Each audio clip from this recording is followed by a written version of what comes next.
കഴിഞ്ഞ കാലഘട്ടങ്ങളിലുണ്ടായ ബാധ്യതകൾ തീർക്കുന്നതിനാണ് ഇപ്പോൾ കിട്ടുന്ന വരുമാനം ഉപയോഗിക്കുന്നത്. വരുമാനം വർദ്ധിച്ചിട്ടും ജീവനക്കാർക്ക് ശമ്പളം കൃത്യമായി കൊടുക്കുന്നില്ല. ആന്റണി രാജു എങ്ങനെയായിരുന്നു അതുപോലെ തന്നെയാണ് ഗണേഷ് കുമാറും ആയിരിക്കുന്നത്. ഞങ്ങൾ വെല്ലുവിളിച്ച് ചോദിക്കുകയാണ്, KSRTCക്ക് എന്തെങ്കിലും പ്രതിസന്ധി ഉണ്ടെങ്കിൽ ഇതിൽ തൊഴിലാളിയുടെ പങ്കെന്താണെന്ന് വ്യക്തമാക്കണം. മാനേജ്മെന്റ് കുറെ ഹോട്ടലുകൾ തിരഞ്ഞെടുത്തിട്ടുണ്ട്. ആ ഹോട്ടലുകളിലെ നിർത്താവും. അവന്റെ ഔദാര്യത്തിൽ ജീവനക്കാർ അവിടെ നിന്ന് ഭക്ഷണം കഴിക്കണം. അവന്റെ 100 രൂപയും കൂടെ വാങ്ങി ഈ KSRTCക്ക് അടയ്ക്കണമെന്ന്. ഇതുപോലെ ലജ്ജാകരമായിട്ടുള്ള അതേ തട്ടിപ്പ് കളക്ഷൻ ഏജന്റന്മാരുടെ പണിയാണ് KSRTC ഇപ്പൊ ചെയ്തുകൊണ്ടിരിക്കുന്നത്. നമസ്കാരം.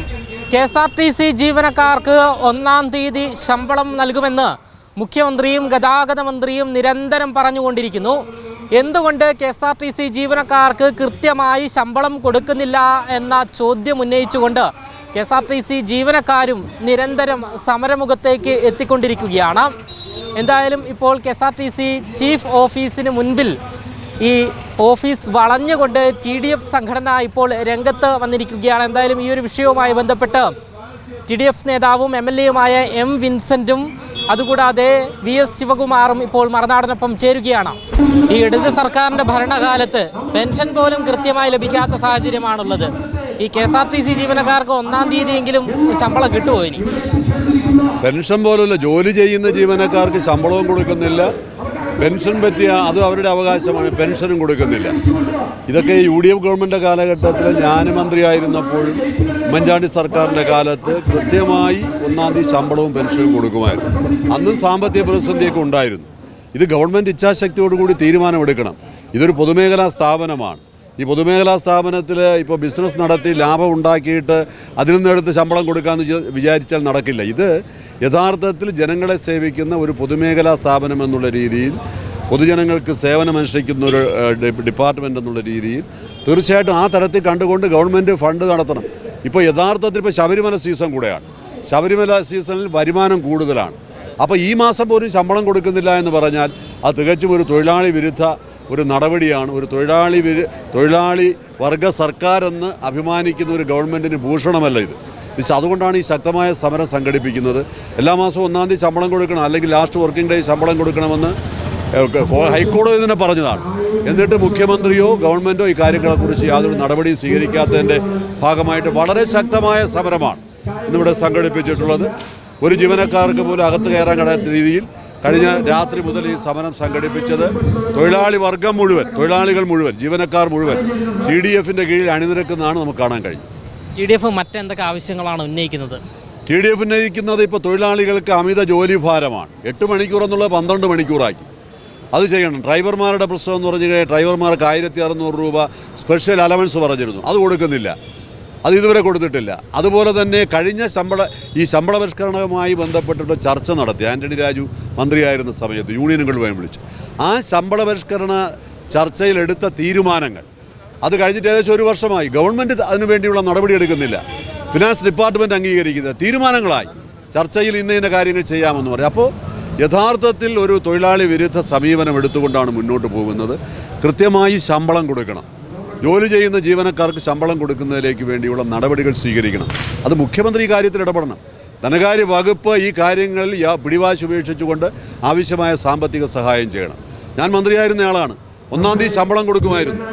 അന്ന് സാമ്പത്തികം നമ്മൾ സ്വരൂപിച്ചിട്ട് ശമ്പളങ്ങൾ കൊടുത്തിരുന്നു. UDF ഗവൺമെൻറ് കാലത്ത് മുഴുവൻ അങ്ങനെ ചെയ്തിരുന്നു. അങ്ങനെ ചെയ്യണമെന്നുള്ളതാണ് നമ്മുടെ അഭിപ്രായം. KSRTC ലാഭത്തിലാണ് എന്നുള്ളൊരു വാദം ഉയർന്നു വരുന്നുണ്ട്. അങ്ങനെയാണ് എങ്കിൽ ശമ്പളം കൃത്യമായി നൽകിക്കൂടെ? എന്തിനാണ് പിന്നീട് ലാഭമാണ് എന്ന് പറയുന്നത്? ലാഭമെന്ന് പറഞ്ഞ് ലാഭത്തിലേക്ക് വന്നിട്ടില്ല. വലിയ കടമുണ്ട്, വലിയ ബാധ്യതയുണ്ട്.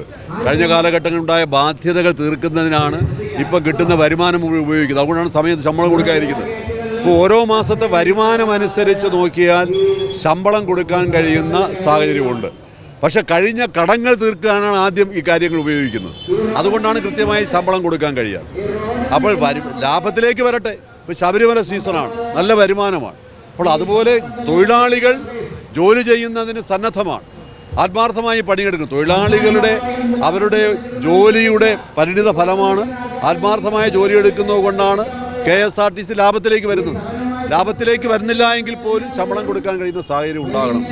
KSRTC ജീവനക്കാർ നിരന്തരം ഈ ശമ്പളം കിട്ടാത്തതിൻ്റെയും മറ്റ് ആനുകൂല്യങ്ങൾ ലഭിക്കാത്തതിൻ്റെയും പേരിൽ ഇനി വരും ദിവസങ്ങളിൽ നിരന്തരം ഈ സമരം ചെയ്യേണ്ട ഒരു സാഹചര്യത്തിലാണോ നിലവിലുള്ളത്?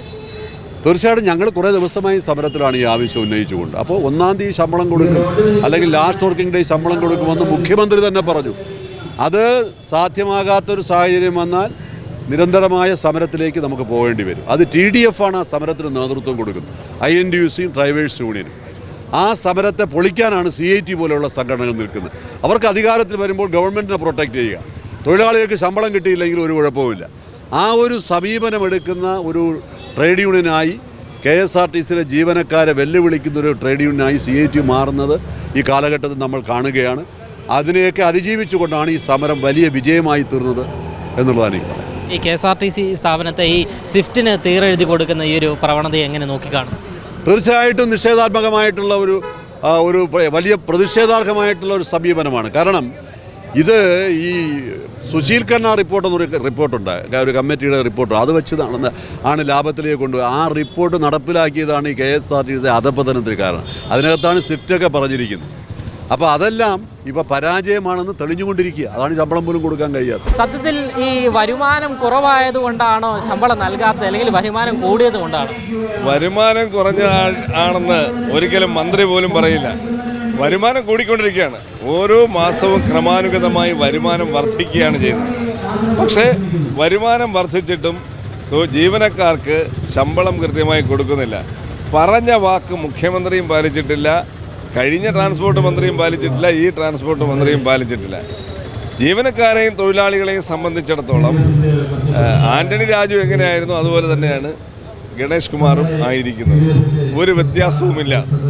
ഗണേഷ് കുമാർ ഇപ്പോൾ ചെയ്യുന്നത് സമരം ചെയ്യുന്ന സംഘടനകളെ ഇല്ലാതാക്കാനുള്ള ശ്രമമാണ് ചെയ്തുകൊണ്ടിരിക്കുന്നത്. സമരം ചെയ്യുന്ന സംഘടനകളുടെ നേതാക്കന്മാരെ അനാവശ്യമായി സ്ഥലം മാറ്റുക, അവർക്കെതിരെ ശിക്ഷണ നടപടികൾ എടുക്കുക, ഈ നിലപാടാണ് അവർ സ്വീകരിച്ചുകൊണ്ടിരിക്കുന്നത്. ഒരു 2 മാസങ്ങൾ കഴിയുമ്പോൾ റഫറൻഡം വരും, ഹിതപരിശോധന വരുമെന്ന് മനസ്സിലാക്കിക്കൊണ്ട് CITയുവിനെ സഹായിക്കാനുള്ള നിലപാടാണ് മന്ത്രി സ്വീകരിച്ചിരിക്കുന്നത്. അതിന് CIT കൊടുക്കുന്ന ലിസ്റ്റ് അനുസരിച്ച് TDFകാരെ സ്ഥലം മാറ്റിക്കൊണ്ടിരിക്കുകയാണ്. ഇപ്പോൾ സ്ഥലം മാറ്റം മാത്രമേ നടക്കുന്നുള്ളൂ, കാര്യമായ മറ്റൊരു കാര്യം നടക്കുന്നില്ല. KSRTCക്ക് ഒരു പുതിയ ബസ് വാങ്ങിക്കൊടുക്കാൻ ഈ മന്ത്രിക്ക് ഗവൺമെൻറ്റിന് കഴിഞ്ഞിട്ടില്ല. ശബരിമല സീസണാണ്.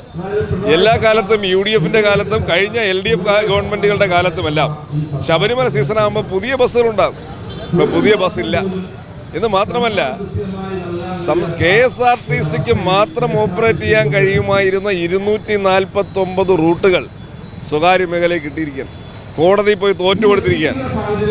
കോടതിയിൽ പോയി സർക്കാർ തോറ്റുകൊടുത്തതിൻ്റെ അടിസ്ഥാനത്തിലാണ് ഇവിടെ 249 റൂട്ടുകൾ. ഈ റൂട്ടുകൾ KSRTC കിട്ടാൻ ശ്രീ ആര്യാടൻ മുഹമ്മദൻ, തിരുവഞ്ചൂർ രാധാകൃഷ്ണനും വലിയ തോതിലുള്ള നിയമ പോരാട്ടം നടത്തിയിട്ടാണ് ഈ റൂട്ടുകൾ KSRTC കിട്ടിയത്. ആ റൂട്ടുകൾ ഇപ്പോൾ പോയി. നല്ല വരുമാനം കിട്ടുന്ന റൂട്ടുകൾ പോയി. ഇവിടെ തൊഴിലാളിക്ക് ശമ്പളം കിട്ടാതിരിക്കാൻ തൊഴിലാളി എന്തെങ്കിലും തെറ്റ് ചെയ്തോ? തൊഴിലാളിയുടെ ഭാഗത്ത് എന്തെങ്കിലും വീഴ്ചയുണ്ടോ? ജോലി ചെയ്യാതിരിക്കുന്നില്ലേ? ശമ്പളം കിട്ടാതെ നിന്നിട്ട് ജോലി ചെയ്യുന്നില്ലേ? DA കിട്ടാതെ നിന്നിട്ട് ജോലി ചെയ്യുന്നില്ലേ? സമരം ചെയ്യുന്നതാണ് അവർ പ്രതിഷേധിക്കാൻ പോലും പാടില്ല എന്നാണ്. ഇപ്പോൾ ഗണേഷ് കുമാർ അവകാശപ്പെടുന്നത് 2 തവണയായി കിട്ടിക്കൊണ്ടിരുന്ന ശമ്പളം ഞാൻ കഴിഞ്ഞ തവണ 1 തവണയായിട്ട് കൊടുത്തു. 2 തവണയായി കിട്ടിക്കൊണ്ടിരുന്നത് എങ്ങനെയാണ്? 10-ാം തീയതിക്കുമ്പോൾ 1 തവണ, ഒരു 18-ാം തീയതിക്കുമ്പോൾ 1 തവണ. ഇത് രണ്ടും കൂടെ 18-ാം തീയതി കഴിഞ്ഞിട്ടാണ് ഇയാൾ കൊടുക്കുന്നത്. ഈ 2 ശമ്പളം കൂടെ 18-ാം തീയതി കഴിഞ്ഞിട്ടാണ് കൊടുക്കുന്നത്.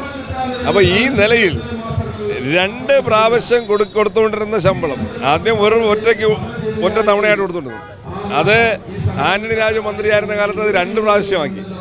2 പ്രാവശ്യം ഒരു മാസത്തിൻ്റെ 10-ാം തീയതിക്ക് ആദ്യത്തെ ഗഡു കൊടുക്കും, 2ാമത്തെ ഗഡു അത് കഴിഞ്ഞിട്ട് കൊടുക്കും. ഇതിപ്പോൾ 2 ഗഡുവും കൂടി 2ാമത്തെ ഗഡു കൊടുത്തുകൊണ്ടിരുന്ന സമയത്താണ് 2 ഗഡു കൂടെ കൊടുക്കുന്നത്. അപ്പോൾ ഈ വരുന്ന ഒരു മാറ്റവും ഉണ്ടായിട്ടില്ല എന്ന് മാത്രമല്ല, KSRTCയെ മാനേജ്മെൻറ്റും ഗവൺമെൻറ്റും കൂടിയാണ് KSRTCയെ പ്രതിസന്ധിയിലേക്ക് തള്ളിയിടുന്നത്.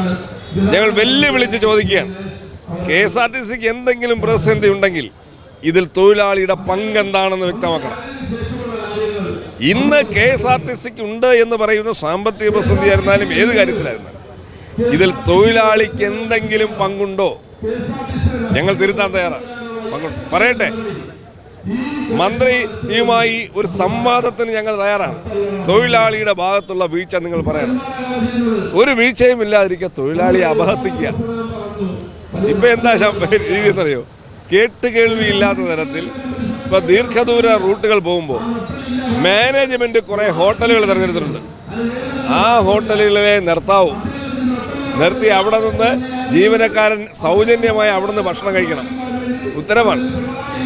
എന്നിട്ട് അവിടെ നിന്ന് ഇറങ്ങുമ്പോൾ ആ ഹോട്ടൽ ഉടമയിൽ നിന്ന് 100 രൂപ വാങ്ങി അത് അവിടെ ടിക്കറ്റ് കൊടുത്ത് അത് അടയ്ക്കണം. 100 രൂപ അവിടെ നിന്ന് വാങ്ങണം. അതായത് ഇവർ കുറേ ഹോട്ടലുകൾ തിരഞ്ഞെടുത്തിട്ടുണ്ട്. ആ ഹോട്ടലുകൾ സാധാരണക്കാരന് കയറി കഴിക്കാൻ പറ്റാത്ത ഹോട്ടലുകളാണ്. അവിടെ കയറി ഭക്ഷണം കഴിക്കുക, എന്നിട്ട് അവൻ്റെ ഔദാര്യത്തിൽ ജീവനക്കാരൻ അവിടെ നിന്ന് ഭക്ഷണം കഴിക്കണം. അവൻ്റെ 100 രൂപയും കൂടെ വാങ്ങി ഈ KSRTCക്ക് അടയ്ക്കണമെന്ന്. ഇതുപോലെ ലജ്ജാകരമായിട്ടുള്ള തീരുമാനങ്ങൾ നടപ്പിലാക്കുന്ന ഒരു KSRTC എന്ത് പറയാനാണ്? അപ്പോൾ ഇതുപോലുള്ള തെറ്റായ തീരുമാനങ്ങളാണ്. ഇപ്പോൾ 16 ഡ്യൂട്ടി തികയാത്ത ആളുകൾക്ക് ആ മാസം ശമ്പളം കൊടുക്കില്ല. ഈ 16 ഡ്യൂട്ടി തികഞ്ഞില്ലെങ്കിൽ 30 ദിവസത്തെ ശമ്പളമല്ല കൊടുക്കുന്നത്, 16 ദിവസം ശമ്പളമാണ് കൊടുക്കുന്നത്. ആ 16 ദിവസത്തെ ശമ്പളം കൊടുക്കുന്നത് സപ്ലിമെൻ്ററി ആയിട്ട് ആദ്യം എല്ലാവർക്കും 16 ഡ്യൂട്ടി തികഞ്ഞവർ കൊടുക്കും, അടുത്ത് രണ്ടാമത് സപ്ലിമെൻ്ററി ആയി കൊടുക്കുമെന്നാണ് പറഞ്ഞത്. പക്ഷെ ഒരു വർഷത്തിലേറെയായിട്ട് 16 ഡ്യൂട്ടി തികയാത്ത ആളുകൾക്ക് ശമ്പളം കൊടുക്കുന്നില്ല. ഒരു വർഷത്തിലേറെയായി ശമ്പളം കൊടുക്കുന്നില്ല. എന്ന് കൊടുക്കും? ഇവിടുത്തെ ജീവനക്കാരുടെ നാഷണൽ പെൻഷൻ ഫണ്ട് സ്കീമിലേക്ക് ജീവനക്കാരിൽ നിന്ന് പിടിക്കുന്ന തുക യഥാസമയം അടക്കില്ല. ആ നാഷണൽ പെൻഷൻ സ്കീം എന്ന് പറഞ്ഞാൽ മ്യൂച്വൽ ഫണ്ടിലാണ് നിക്ഷേപിക്കുന്നത്. ഇന്ന് വാങ്ങാവുന്ന യൂണിറ്റുകൾ നാളെ കിട്ടില്ല. ഇന്ന് 1000 രൂപയ്ക്ക് 10 യൂണിറ്റുകൾ വാങ്ങാൻ കഴിഞ്ഞാൽ ഇവ KSRTC അടയ്ക്കുന്ന സമയത്ത് ചിലപ്പോൾ 5 യൂണിറ്റേ വാങ്ങാൻ കഴിയുള്ളൂ. അപ്പോൾ ഇതിൻ്റെ മൾട്ടിപ്ലിക്കേഷനാണ് റിട്ടയർ ചെയ്യുമ്പോൾ ഇവർ കിട്ടുന്ന ബെനിഫിറ്റ്.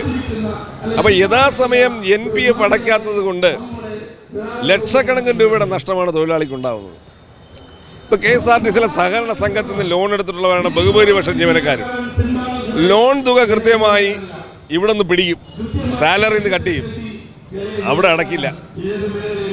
അപ്പോൾ സഹകരണ ബാങ്കുകൾ റിക്കവറിയുമായി പോകും.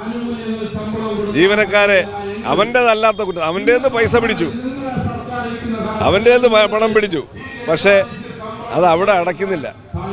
അത് ചില തട്ടിപ്പുകാർ നടത്തുന്ന പോലെയാണ്. ചില ബാങ്കുകളിലെ കളക്ഷൻ ഏജൻറ്റുമാരെ വയ്ക്കും.